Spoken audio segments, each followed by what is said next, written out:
Well, you brought up the fact that now you're doing all these interviews on Zoom. Technology has been a great thing for this quarantine, and your show Upload actually has a lot to do with technology. It's actually fascinating to me. Yeah. Watch the trailer. Can you explain it in your words for the listeners? Yeah, Upload takes place in the future where if you know you're going to die, you can upload your consciousness to a digital afterlife.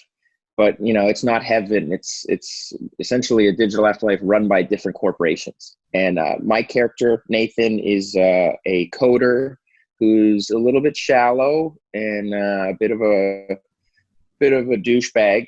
And my girlfriend uploads me to her account after my self-driving car crashes. And we have an interesting relationship. It's definitely more physical than anything else. And Greg always described it as, this is a girl who, you're having a lot of fun with, but eventually she's going to scream at a waiter and you're going to realize this isn't probably the girl you want to spend the rest of your life with. And so I get uploaded to Lakeview, and she now essentially owns me as a human being. It's a crazy concept. You mentioned Greg. I assume you're referring to Greg Daniels, the creator of the show. And yes. He has obviously done some iconic shows, The Office, Parks and Rec, things that we have all loved. How did you feel working with him? Were you nervous? Was it just everything you dreamed of? Greg's a genius. I remember getting the audition and being like, before even reading it, I'm like, I'll do it. It's Greg Daniels. I don't care. Yeah. And then I read it, and he's so good at writing natural dialogue. I always find that when I'm memorizing something, the easier it is to memorize, I find the better the dialogue is written. And with Nathan, I found that we have similar voices and a similar sense of humor. And I went in and sat down with Greg, and he was like, let's just chat before you do the audition. He was like, my daughter and I watched the Duff. We think you're very funny. I was like, I have watched every episode of Parks and Recreation and The Office, and I think you're very funny. And I read 3 scenes. He's like, I'm going to get another one from a different episode. We'll have you read that. I hate cold reads. I'm like, okay. And I get it. And, his dialogue is just so well written that it was easy to memorize. He's like, let me grab another one. And I'm going to grab one more. And after like an hour and 20 minutes, I left. And I phoned my agent. And I was like, I think I booked it. I think, I think that I got this one. You rarely have that feeling when you leave an audition. I was like, I think that this is the one. And they phoned me back. They're like, you were literally the first person to audition for the show. So Greg needs to see other people. He really likes you. And then a week later, they phoned and they're like, Greg loved you, but he's going to go in a different direction. You're not the guy. And I was like, damn, okay. And about 3 weeks went by, and the day before Thanksgiving in 2017, they phoned and said, you're going to screen test on Monday. I went in, thought it'd be me and a bunch of guys, so just me and Greg. And Greg was like, you were the first person to audition to this. It'd be cool if you were the last. And I luckily was the guy. And then, it was a long process. We shot the pilot in January of 2018. We shot the first scene in February, March, and April of 2019, and now it'll come out May 1st of 2020. And I think the interesting thing is it's more relevant today than it was when we made it. But the only downside to it is Greg and the writers kind of predicted a few things in the show that ended up, coming true. And it looks like art imitating life, but it was definitely life imitating art, because kudos to Greg and the writers. They tried to ground everything, even the sci-fi, in as much semblance of reality as possible. That's crazy that the process was that long. I think sometimes people don't realize what goes into getting a show like this made, and that's years and years and years of hoping and figuring it out, and now it's finally here. And especially with that, because Greg and his shows, I feel like, have been so great with those things. Like with Parks and Rec, the final Parks and Rec season that's set in the future, you would watch it and be like, oh, that's all kind of ridiculous. But then some things have happened, are going to happen.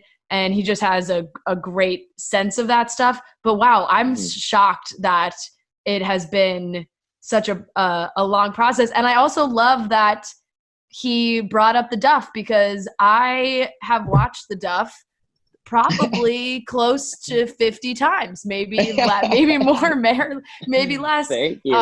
The Duff is truly one of like my favorite, whatever you want to call it, teen rom-coms that have sure. come out. And, you know, had it on my iTunes, watched it all the time.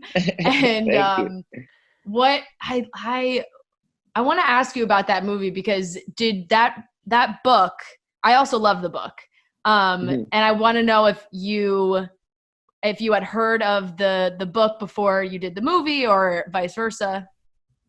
I went in and met with CBS Films, who was doing the movie, and they gave me the script before the book, and I read it. And the first version of the script, Wes, there wasn't a whole lot of redemption by the end of the movie. And I said no. I was like, it wasn't an offer to me. They were just like, we want you to read for this director. And I was like, this guy's a dick, and he doesn't come back from it. And they were like, completely understand where you're coming from. That's something that we're working on internally. You know, he will have a redeeming quality, and he will get there. And I met with the director. It went great. And but it came down to chemistry with Mae Whitman. And I was a big fan of Mae's before reading with her. And my whole thing was, I knew that she was great with improv. And I just figured if I could try and make her laugh during the audition, then I'd have a good shot at it. So one of my buddies who's very funny, we prepped a bunch of alternate lines. And I got her to laugh during one of them. And we had a great time, and I left, and luckily I ended up being the guy. But shooting that movie, I mean, Mae Whitman is so funny and so smart. Like, just trying to keep up with her for 5 weeks while we shot that was great. And ultimately, I think, you know, they did make the changes and made him a little more redeeming. Cody Keplinger, who wrote the book, was on set with us for about half the shoot, and definitely had a voice in the process, which was great. And she was really sweet. I think it's interesting, the points that you keep bringing up about the audition process, because I feel like that's not something that we hear a lot about from actors. How, I mean, you talked about it with Upload. They said that, you know, you're not the guy, and then all of a sudden you were the guy. And then this, you read the script and you openly told them, hey, I don't like what's happening here. I feel like you don't always hear these kind of stories, but I think it's extremely interesting that you, one, can like have that output and they're like, yes, we appreciate that and we're going to change it. And also how, back to Upload, how someone can just change their mind so quickly. Like the creator, he was like, okay, you're not it. And then what switched in his head where he was like, actually, you are the one. I think that, first of all, the audition process is awful. It's just like, you know, imagine a job interview, but you have to go on them like every week. And most of them are, you don't get the job. You're just like, you have to put yourself out there. I think a lot of it comes down to having been on the other side of it now. I produced a movie called Code 8 that came out on Netflix recently. And my cousin and I produced it. My best friend directed it. And I was heavily involved in the casting process. And it was interesting to watch people come in and read who were fantastic and did a really great job. There was literally nothing they could have done that would have made them get the job, just because innately they weren't what we were looking for to begin with. And it's not to say it was an aesthetic thing or a visual thing. It was just kind of like who they are, which sounds silly, but it's just, I can't really compare. It's like an instinct. Else. Like you just see a person. Bit. Yeah.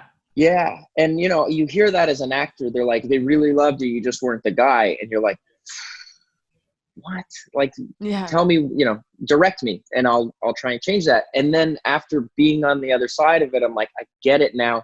You can't take it personally. It's just, it's one of those things that's a little hard to explain. And it has to do with who you are as a person. And of course there are exceptions to that rule. You know, if you're playing a murdering psychopath, then it's probably not going to have too much to do with who you are innately as a person, but maybe it will, who knows? Yeah. So I think, you know, a lot of it comes down to if you're playing a real person, like the woman that played my mom in Code 8, I watched her tape. She was the first tape I watched, and I phoned Jeff, my buddy who directed it. And I was like, that Kari's the one. She's perfect. She reminds me of my mom. She is a mom, which you can tell. She had that maternal thing about her. Her read was perfect. I was just like, she ticks every box. And then for different other roles, it was like we had to look high and low because there was just that little thing that we were looking for, and finally, you know, we would find it. And you know, it's interesting. You hear something like, you know, Charlize Theron for Monster.